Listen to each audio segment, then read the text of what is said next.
Welcome everyone to our Thursday evening IG Live.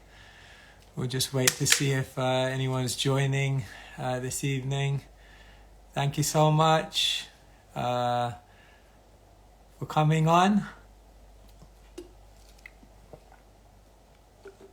Hope everyone's doing good. Give us a shout out, tell us where you're tuning in from, and tell us what temperature it is where you are. Last week we had a -15 from Sweden. So if anyone can beat that, let us know. Really nice, really appreciate you joining. Leica Shravanti, Sudha, Amit, Sheena, good evening. Wonderful, thank you so much for joining. Yeah, as you all know, we've been traveling this month across the UK. So it's coming to an end. All good things must come to an end. It's the 22nd of December and all the monks return to the monastery for the 25th of December, Christmas Day. And we're heading back there and I'll hopefully see some of you there maybe. But it's been wonderful. We've been traveling, as you all know. And today we were out again meeting people in the streets. It was raining today actually. It didn't rain that many days this month, but today was a rainy day. But we met some amazing people again, and it was so nice to just connect with the souls out there on the street. Vrindavan, wonderful.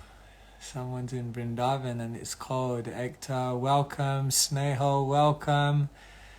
The Living Name.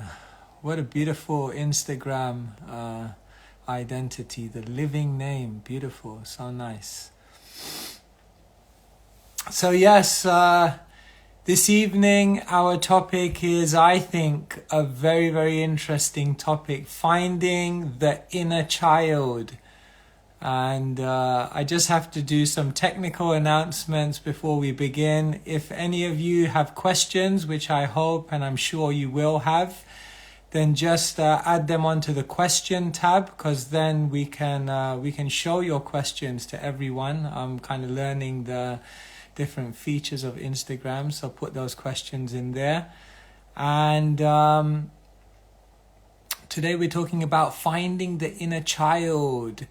It's a real amazing topic, and I'll tell you why I decided to discuss this topic today. Sorry that it just said pause due to bad connection, but I think we're back. I'm heading back to the monastery, as I said, on the 25th of December. And then what usually happens is I have, as we all have, 7 days till the new year. And those 7 days every single year when I go back to the monastery, and it's usually after a month of hectic traveling, it's a real special time, those last 7 days of the year, which are coming up now, because they're a time of the year when I really reflect on everything that happened. I try to digest it all.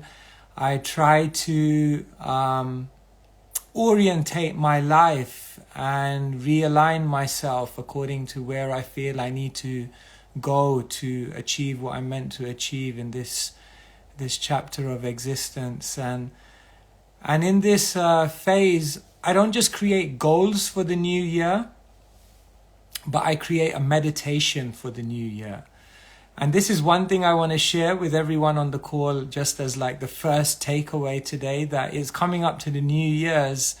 And one thing you might want to think about doing this year is not just creating a goal of things you want to achieve, tangible things. I think you should do that also, by the way. But I think there's also something to be said for creating a meditation. What is your meditation for the new year? And a meditation is amazing, because when you have a meditation, then what happens in all your activities, you can begin bringing that meditation in. You see, your goals for the new year are usually activities or things you do at a certain point in the year or in your week, which contribute towards that end. But a meditation can pervade everything you're doing. And what I do every single year is I try to create a meditation. And later on, this is a sneak preview, on New Year's Day, we're going to drop a video to all of you. And hopefully it's going to help you to make this meditation. But the reason I'm picking this topic today is because finding the inner child is definitely one, if not the meditation I have for the coming year. Finding the inner child. I just saw my old friend Krishna Kirtan, KM Dental Care, and I know he's just had a beautiful son. Shout out to Kaviraj. And so children are there. Children are amazing. Children are beautiful. Children are so instructive to us in our life. And there's an inner child within each one of us. I'm 41 now. And I feel like as time has passed, then I've gained many things. Hopefully more knowledge, more experience, more opportunities to serve, more life realizations. So definitely as time goes by in your life, I think you gain many things, more maturity. But as you all know, when we go along in life, we also lose many things. I can say like less hair, less health. My eyesight, I feel like, is going. My hearing is going. My back is definitely going. We lose a little bit of our memory, maybe our cognitive abilities. So as life goes by, we lose many things as well. And this year I was really feeling that one thing I've lost is I've lost my inner child. I've lost a certain childish, childlike innocence, childlike purity, childlike beauty that I think I begun this spiritual path with. And we see in all the traditions of the world that children are actually idolized as an emblem of spirituality. For example, in the Christian tradition, it says one has to become innocent like a child to enter into the kingdom of God. And even within the Vedic tradition, we find all these stories of children who just have these incredible divine interactions just because of their simplicity and their purity and their innocence. And therefore, there's something about children, some special gift that children have in how they conduct their lives and live their lives that we can learn so much from. And what we're gonna begin by doing today is asking all of you, when you think of children, what qualities do you really appreciate in children that you would like to bring about in your own life? Maybe you can go back to when you were a child, or maybe you can look at your own children and see something in them, or maybe you can reflect if you're a teacher or when you're at school. When you see these children there, what do you learn from children? Sudha says, I learn simplicity. Pushpa Priya says there's spontaneity. Yeah, children are super spontaneous. Harikanta says there's sweetness. Yeah, we're all on all the S's today. There's spontaneity, there's sweetness, there's simplicity. Kukreja says their innocence. Yeah, children are so innocent. Amrita Radhe says their eagerness to learn, their happiness in small things. Resilience. Rasa Rambi says no fear. Excellent. Yeah, positive. Living in the moment. Oh wow, these are so good. Curiosity. Oh my God. Energy. They live in the present. I'm going to save all of these and build on all of this. So nice. And I see some of you are putting your questions in the chat, so that's great. And we're going to come back to them.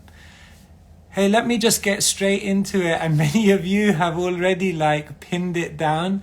And I'm going to share with you 6 words. And I want to be honest with you, what I'm really thinking of doing is next year, I'm going to put these 6 words, but I can't say in my room because I don't really have a room because I'm moving from place to place. But I'm going to put them in my locker.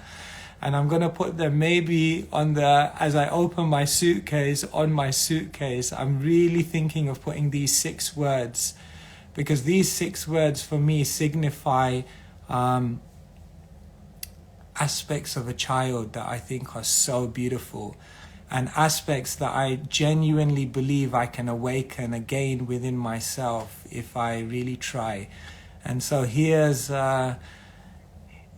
myself trying to awaken my inner child. And the first word I want to share with you, which one of you already mentioned, is curiosity. Children, when they come into this world, they're coming into a new place, new surroundings, new people, new interactions, new social, communal ways of functioning. And therefore, children are endlessly curious. They're always hungry to learn. Some of you are parents, you know, children always ask, like, why? And then you say something and they say, why? And then you say something else and they say, why? And it comes to a point where you just have to tell them, and that's just the way it is. But is it that's just the way it is? It's amazing that children have this ability to explore, to be curious, to be hungry for knowledge, to understand the deeper things. I was recently in Delhi and we did a class and we had all these questions from all these like very learned devotees and people, and then right at the end these children began asking questions, and every one of their questions just stumped me, because I realized children are also like rebellious, so they're not ready to just go along with things. They want to know, like, why is it like that? And that curiosity is so beautiful. Einstein, he said, never stop questioning.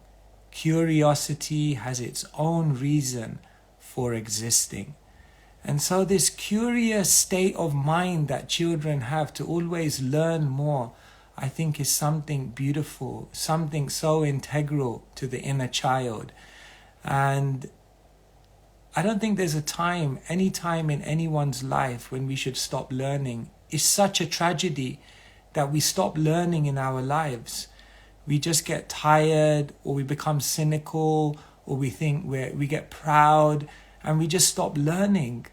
But every day is an opportunity to learn, to explore. We should never think like, yeah, been there, done that, got the t-shirt, and just become really cynical, thinking we already know how everything is.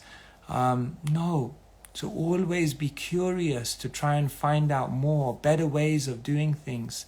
I think this is such a beauty of a child. So next time you see a child and you see their curiosity, then say, I should be curious like a child, to always try and learn and find out more. Always be a lifelong learner.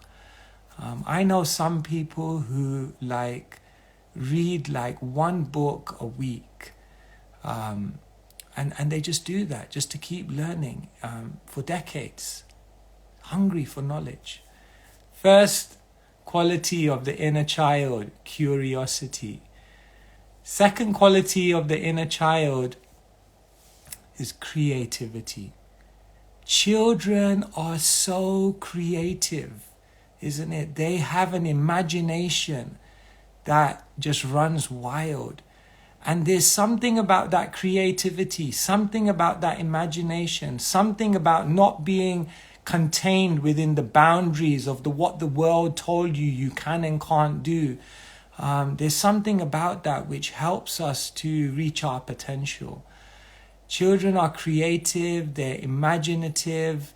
It's like the classic question that you ask every child, isn't it? What's the classic question that you ask every child? What do you want to be when you grow up?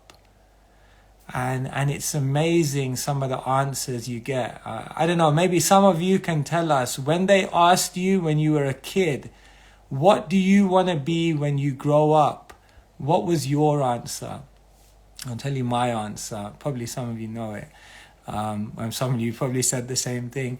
I really wanted to be a pilot. And that was one of my dreams. And I guess nowadays, even though I'm not a pilot, I'm kind of like in planes all the time. So maybe some of that dream came up. Sudha wanted to be a cop. Mayur wanted to be an astronaut. Damodar Priya wanted to be a nurse. That's amazing. Adriel wanted to be a special force police officer, CSI, or FBI. Amazing. It's wonderful. And Pushpa Priya says every month she wanted to be something different. Yeah.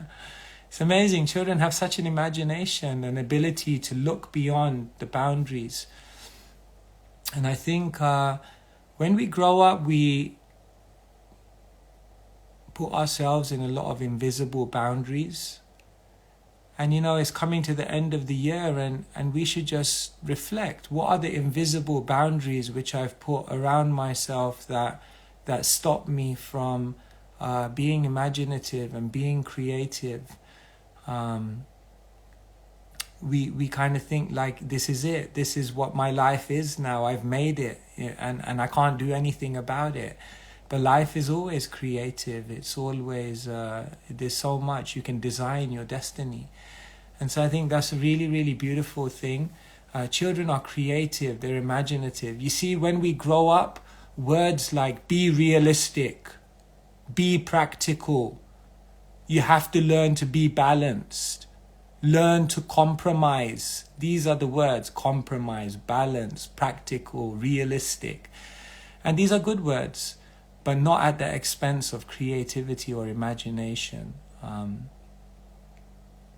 People have done things which they probably thought they would never have been able to do, but they did, because they allowed. It all has to begin in the mind. Everything begins from the subtle, and then it can develop. But it has to be, it has to be developing, growing within you. Creativity of a child. This is the second quality. So you remember the first one? Children are curious, curiosity. Second thing, the creativity of the children. That's amazing. Now let me tell you another interesting quality of children is their vulnerability. Have you noticed how children are just ready to make a mistake? Right? Ask yourself, are you afraid of making a mistake? And probably the answer is yes. When we grow up, we develop this kind of fear of making a mistake. But children somehow, they're not afraid to make mistakes. They're not afraid to get it wrong. They're not afraid that when they're in trouble to go and ask for help. They have a certain sense in which they're able to be vulnerable. But when we grow up, we kind of feel like, no, I have to take care of myself. I got it covered. I don't need to ask anyone for help, and I'm going to make sure I'm going to make it okay. And we stop being vulnerable. But they say you can only discover how far you can go when you risk going too far. And so children have this kind of vulnerability where they're able to just explore and not be afraid of making a mistake. They say the biggest mistake you can make in your life is to become afraid of making mistakes. So children, because they have this freedom from pride, they're able to just be okay with mistakes. And I think we need to also be okay with making mistakes. We're so concerned about our reputation, about how people will view us, that sometimes we don't let ourselves take that extra step into the unknown. And children are really, really amazing at that. So that's the third quality which I really, really appreciate about children, is just their vulnerability. And that's one of the key words which I'm putting up in 2023, vulnerability. It's okay. It's okay if you made a mistake. It's okay. Just come out and say, I made a mistake. So what? I learned from it. I'm growing from it. I think the other week we did a talk on that, how some of the most amazing things came from mistakes. So yeah, that's another quality that I wanted to share with you. So far we've got the curiosity of a child, the creativity of a child, the vulnerability of a child, and the next characteristic of a child is their authenticity. Have you noticed how when we grow up, we're so good at putting on a mask? How when we grow up, we're so accustomed to putting up a facade? When we grow up, how we project something to the world when inside we're feeling something very, very different? Have you noticed how when we grow up, we become quite duplicitous? Have you noticed how when we advance in our years, our words say something, our mind says something else, and our actions say something completely different? There's something about children that they're just very, very authentic. They speak their mind, they speak their heart, they do what they feel like inside. And you may say, wow, that gets you into a lot of trouble, and it may. But there's something beautiful in that as well. There's something beautiful about living an authentic life, and having, again, the confidence and that's real freedom. You see, authentic life means a life of freedom because you're really being yourself. If we're not living an authentic life, it's so tiring. It's so unsustainable. It's actually very, very unfulfilling because there's no true expression. So children just have this amazing ability to just be so authentic. Their authenticity is amazing. They'll be in a room and everyone will be thinking something and the child will just come out and just say it. And everyone was like, we were all thinking that, but no one was transparent or authentic enough to just say it. And there's something beautiful about that authenticity. So that's another key word that's coming up in my meditation for 2023, authenticity. Here's another one. What I really appreciate in children is activity. Have you noticed how children are endlessly active, right? Oh, when they're not sleeping, of course. But from the moment they're awake, they're always doing something. They're always trying to speak to someone, or they're trying to get the attention of something, or explore something, or interact with something. Children are endlessly active. And I think as we age in years, we just slow down. Our mind slows down. Our body slows down, and to be honest, our heart slows down. But when our heart is captured by something, then our mind is always active to try and fulfill the heart's desire. And when the heart and the mind are active, then the body is also active. You don't feel like sleeping. You don't feel like wasting time. You don't feel like being lethargic, because there's so much to do. Life is meant to be active. I actually find that the most inspired people in the world don't need to sleep much, because they get energy from activity. Because activity means a fulfillment of the heart and the mind. And what can be more energy giving than that? So children are just so active. And that's such a beautiful thing, I think. What can be more wasteful than a life in which we're not active, when we're not interacting, when we're not doing things, when we're not going out there and engaging with the world, engaging with people, engaging with the opportunities before us. Activity, that's another quality of a child that I really, really appreciate. And the final one for today that I want to share with you, which is perhaps my favorite quality of the child, is their excitability. For children, there's one formula: life equals fun. right? There's no work, there's no concept of doing any of these other things. For them, life means just fun. So yeah, they go to school, yeah, they do what their parents tell them to do, but the moment they have any time spare, they're just excited. They want to have fun. They want to play with their friends. They want to play with their toys. They want to just experience joy, experience fun. And now you may say that's unrealistic. You know, we got a life, we got so many responsibilities, we got so many things to do. But actually, the deepest spiritual teachings tell us life is just meant to be fun, actually. And yeah, we have duties, yeah, we have responsibilities, yeah, we have so many other things that we have to cater to, demands. But the essence of all of it is that life is meant to be fun. And so children are just, they're just excited about life. They're hungry to have fun.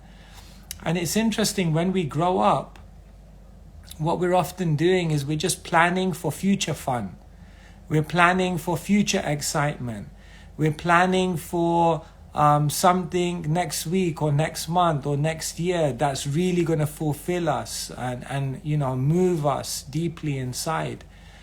But children are just so present. They just want to do it now. They just want to experience now. And so it's such a beautiful thing to consider that yes, life is about excitement. Life is about fun. Life is about joy. And if we're doing everything in life, but we don't have fun, we don't have excitement, we don't have joy, what are we doing? Why are we here? This is a great tragedy. Life is meant to be exciting. And so children, their excitability is fascinating. So I think these are my meditations for 2023. I'm carrying a meditation into the new year, and my meditation is on finding the inner child. And what does it mean to find that inner child? To again rediscover my curiosity, that hunger to learn. Finding my inner child means rediscovering my creativity, breaking free from the invisible box which I've put around myself and letting my imagination run loose. Finding my inner child means vulnerability, to not be scared to make a mistake. Finding my inner child is about authenticity, rediscovering that ability to just be yourself, to be aligned in words, thought, and activity. Finding my inner child is also about activity, not wasting time and just being, interacting with the world and utilizing the opportunities I have. And finally, finding my inner child for me is about excitability. Yes, children are excited. Children want to have fun. Children know that life means joy. And if we have everything in life minus that, I don't think it's really life. And so I'm going to put these 6 words on my locker, in my luggage. And it's going to be a meditation. And as I go through the weeks of 2023, this is going to be one of my definite things that I try to rediscover within myself. And maybe some things for all of you to consider as you make your meditations for 2023. Okay. So I've got all of these questions here. Wow, there's so many questions. Oh my God, there's like 30 questions or something. Okay, so let me try to start answering some of these questions. And apparently, if I tap it, then you can all see it in in the screen. So here it is. I'm going to tap it. Can you see that question? Okay, there you go. Question from Stories. When looking in the mirror, how do we empower our inner child? Such a beautiful question. How do we empower our inner child? There's one service in the world that I think is such a beautiful, beautiful, beautiful service.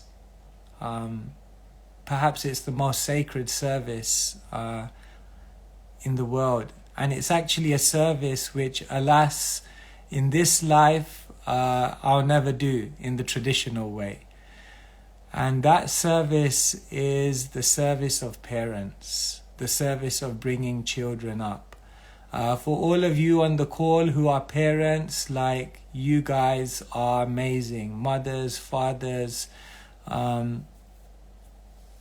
what you give to your children, the time, the encouragement, the empowerment, the attention, all the sacrifices that you make for them, it empowers them to become who they are.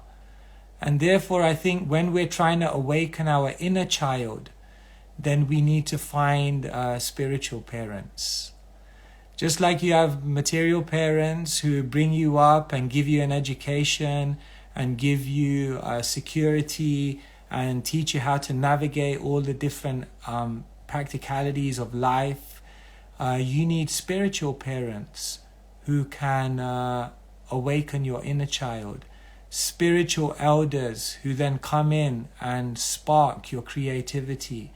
Spiritual guides who then you can go to be vulnerable and to admit your mistakes and learn how to grow from them. You need to have divine personalities in your life who can give you the safety for you to just be yourself, be authentic. And I talked about this the other week, that we need help. We need the help of spiritual elders in our life. And I think just like our parents empowered us to be, to grow up when we were children, we need spiritual parents to awaken the inner child. That is my firm conviction. Thank you so much. That was a great question. I'm not sure. It said from Stories. I don't know. Oh no, Stories is like, okay. Oh, this is like the stories that we did on Instagram. Now I understand. Okay, great. All right. So let me go to some of the live questions that we had. This is a really, really important question I'm putting up on the screen. Nutrinor asks, how to heal the inner child from childhood traumas. Thank you so much for raising this question. The inner child carries many beautiful memories, and the inner child may also carry many scars, many wounds, many impressions within the consciousness which are like a block. And trauma is such a huge thing in the world today, and how to overcome that trauma. The first thing is that talking and discussing, conversing is so important. If you look at all of the scriptures of the East, they're based on a type of interaction known as samvad. Samvad is a Sanskrit word, and samvad means a complete discussion, an open-hearted discussion from all angles. But not just an open-hearted discussion from all angles, an open-hearted discussion from all angles which brings in the higher perspective of the sages, the saints, and the supreme intelligence of the scriptures.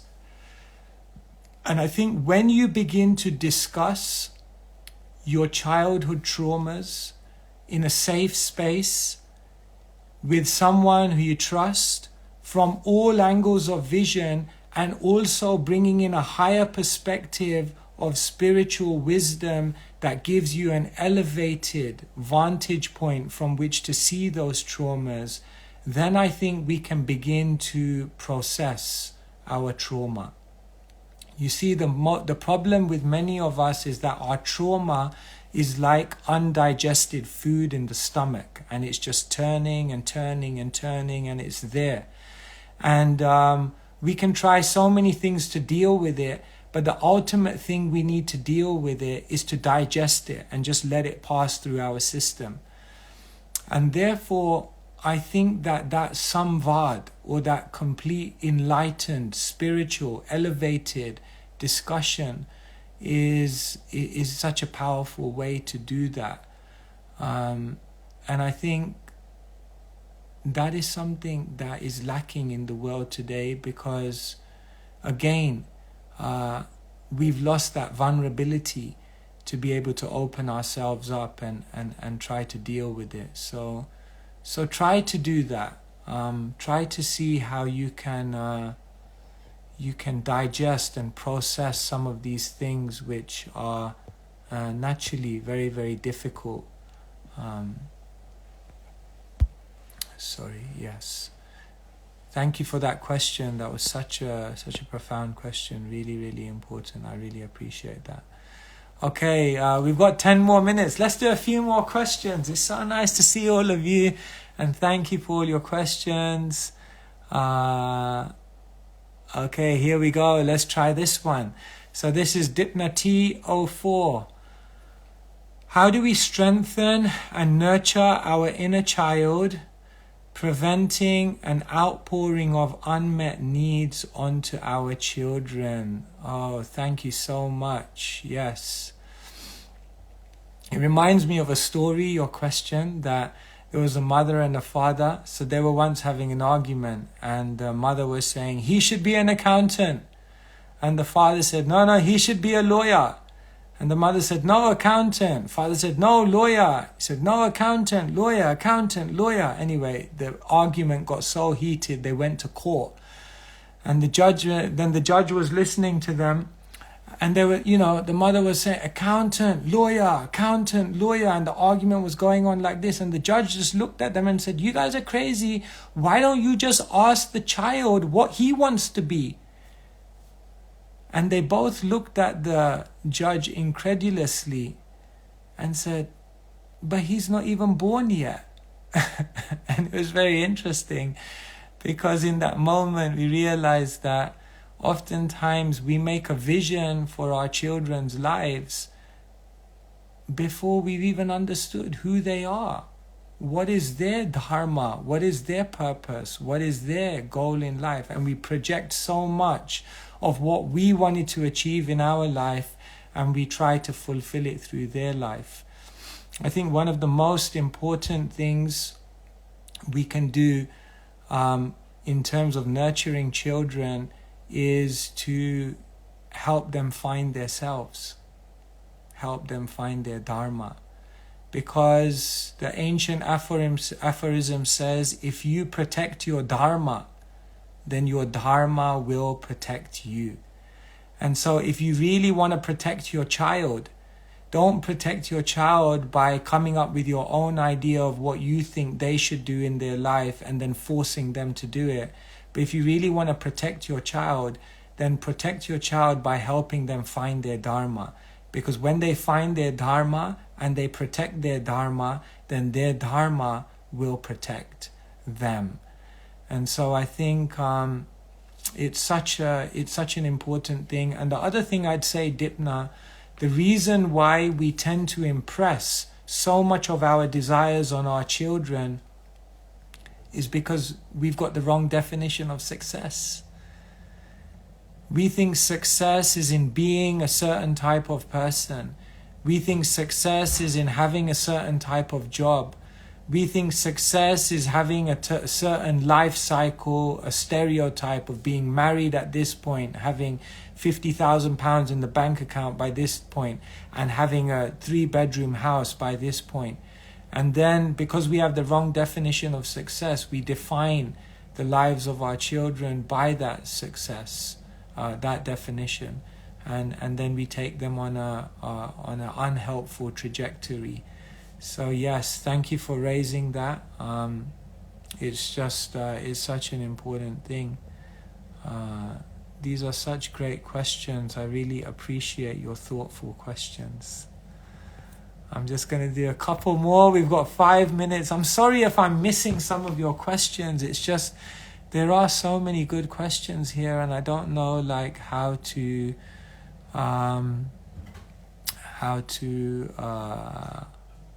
choose which one. Okay, here we go. Let's try this one. Okay, so Sudha, I hope I'm saying it right, says, how do we maintain these inner child qualities while growing up? Yeah, this is such a good point. You see, Sudha, there's a difference between being childish and being childlike, right? Anyone want to tell us what's the difference between being childish and childlike? It's kind of interesting because if you think about it, in the English language, when we say don't be childlike, then when we say don't be childish, then you see childish has a bad connotation. Whereas we appreciate someone, yeah, he's such a nice person, he's so childlike, then it has a good connotation. So there's actually a difference, Sudha, between being childish and being childlike. When we grow up, we're not a child anymore. We can't be it. We can't live like a child, at least externally. You can't be like playing like Scalextrics, or I don't know if they'll play that. That's what I played when I was young. But you can't do all of those things. You're a grown up. You have to live in a different way. Yet the inner spirit of a child must be there. So I think when we're childish, then we're imitating the external behavior of a child. But when we're being childlike, we're taking the essence of the beauty of a child's qualities, and then we're adding it to the maturity of being an adult. And then what we're doing is we're expressing that inner child in a way that's relevant, progressive, and effective to living a better life going forward. And so what I would say, Sudha, is that we got to grow up. We got to be mature. We got to learn. Like say, for example, we got to be creative, right? But when we're grown up, we realize that, you know, there are certain things you can and you can't do. So there's a danger that we can become boxed in by that, but there's a danger that we can just ignore that and become really, really whimsical. So it's somehow getting that balance of the maturity of knowing that there are some boundaries, but allowing that inner child to then say, but can we challenge this? Can we look beyond this? Not in a whimsical way, but in a creative way. And that way, I think when you add maturity to all of these things, then it doesn't have to cancel out the quality, but it just allows that quality to appear in a way that's powerful and progressive for your life. So I really appreciate your question. So I would say finding the inner child means curiosity, or let me put it this way. Finding the inner child means maturity plus curiosity. Maturity plus creativity. Maturity plus vulnerability. In other words, building on everything we've gained in our life, all the experiences, but allowing that inner child to then manifest on top of that. I hope that helps. That's just a short explanation and something we could definitely go more and more into. So what to say? Our time has come to an end. It is 8:45. I appreciate so many of you coming on. It's just been it's been a great evening, especially for me. I don't know. I hope you got something out of it.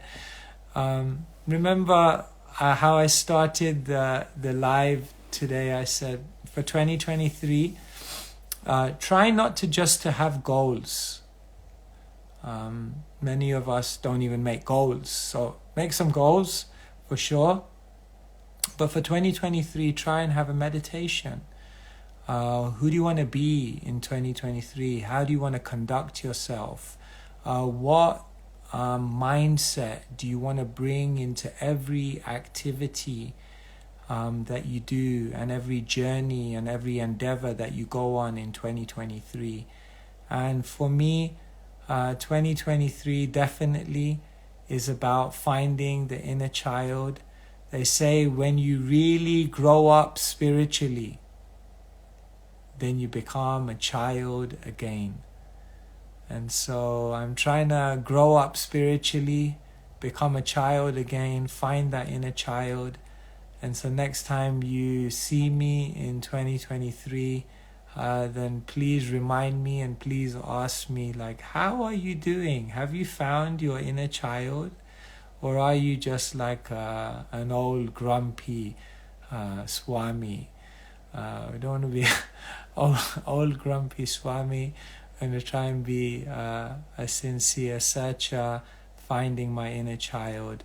And that's what this evening was all about. So thank you, everyone. I really appreciate you joining. We are going to have so many exciting things coming up. Just 2 minutes I'm going to take. On the 31st of January, that's New Year's Eve. For those of you who don't know, we're going to have an amazing event at Bhaktivedanta Mana. Bhaktivedanta Mana is the Hare Krishna temple in Watford. We are going to be reciting the entire Bhagavad Gita. Yes, all 700 Sanskrit verses. And we're going to have a short discussion on every single chapter. So it's like a crash course on the Bhagavad Gita. In one day, it lasts about 5 hours.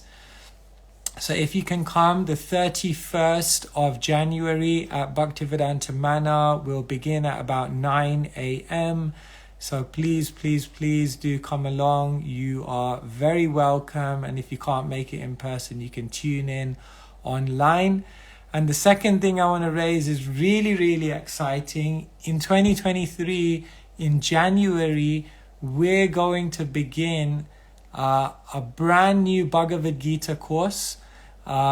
It's only going to be 4 sessions long, but it's going to be 4 sessions which I think we really wanted to offer you to orientate your life coming up. It's a fresh year, and we want to begin that fresh year with fresh wisdom. And so we've got a new course called Think Gita 101. Is starting on the 5th of January, so watch this space. We are going to, did I say 31st Jan? No, it's 31st December, New Year's Eve. And the Think Gita 101 is going to begin on the 5th of Jan. It's all going to be online. We want to really create a community of conscious change makers. We want to change the world through wisdom. And we invite all of you to come along. So we'll have more information for you on that coming up soon. But thank you so much for joining and for spending your time, your valuable time in the evening. I hope it was useful. And I wish you all the best in your endeavors and your attempts to find your inner child. Because remember, when you spiritually grow up, you become a child again. And with your inner child, I wish you a wonderful evening wherever you are, and hope that you can rest well this evening and wake up tomorrow with that curiosity, creativity, vulnerability, activity, authenticity, and excitability that children, we love them for. All the best, good evening, and Hare Krishna.